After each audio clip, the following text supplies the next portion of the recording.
વિધાનસભા ભારતીય જનતા પાર્ટીનો સ્નેહ મિલન કાર્યક્રમ શુભમ પાર્ટી પ્લોટ ખાતે યોજાયો, જે પ્રસંગે દીપ પ્રાગટ્ય અને સ્વાગત પ્રવચન કરતા આણંદ વિધાનસભા ધારાસભ્ય યોગેશભાઈ પટેલ બાપજી સાથે જિલ્લા ભાજપ પ્રમુખ રાજેશભાઈ પટેલ, સાંસદ મિતેશભાઈ પટેલ, પૂર્વ સાંસદ દીપકભાઈ પટેલ, દિલીપભાઈ પટેલ, લાલસિંહ વડોદિયા, ધારાસભ્ય કમલેશભાઈ પટેલ, વિપુલભાઈ પટેલ, મુખ્ય દંડક અને બોરસદના ધારાસભ્ય રમણભાઈ સોલંકી, જિલ્લા પંચાયત પ્રમુખ હસમુખભાઈ પટેલ, આણંદ પાલિકા પ્રમુખ જિગ્નેશભાઈ પટેલ, આશાબેન દલાલ, રાજબેન ભાટિયા, પૂર્વ જિલ્લા મહામંત્રી મયુરભાઈ નીરવભાઈ, આણંદ પાલિકા ઉપપ્રમુખ સુમિત્રાબેન પઢિયાર, આણંદ શહેર ભાજપ પ્રમુખ મયુરભાઈ પટેલ, સ્વપ્નિલભાઈ પટેલ, અમિતભાઈ ઠાકોર, બળવંતભાઈ દવે, મહેશભાઈ પટેલ, જિલ્લા મહામંત્રી સુનિલભાઈ શાહ, પૂર્વ ધારાસભ્ય જ્યોત્સનાબેન, અમૂલના વાઇસ પ્રેસિડેન્ટ કાંતિભાઈ સોઢા પરમાર, પથિકભાઈ પટેલ,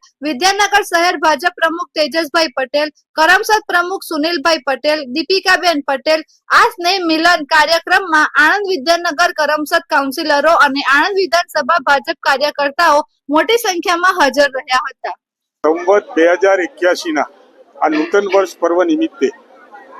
આણંદ વિધાનસભાના ભારતીય જનતા પાર્ટીના પરિવારના સૌ સભ્યો આજે એકત્ર થયા છે.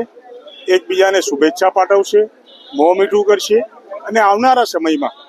આપણા ગુજરાત માટે, આણંદ શહેર માટે, આણંદ વિધાનસભા માટે અને ભારત દેશ માટે